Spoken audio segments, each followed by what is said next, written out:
Hello friends, today in this video I will show you how to fix Steam won't install or update in Windows 11. So to resolve this issue, click on Start, type Disk Cleanup,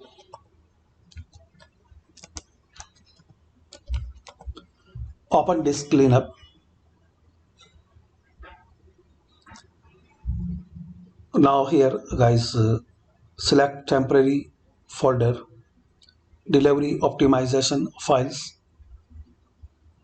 then click on Cleanup System Files. Now wait few seconds. Again scroll down and select temporary files, then click on OK. Now click on delete files.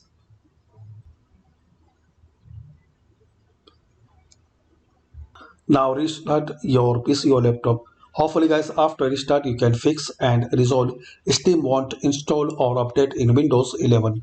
Thanks for watching. Please comment this method work for you or not.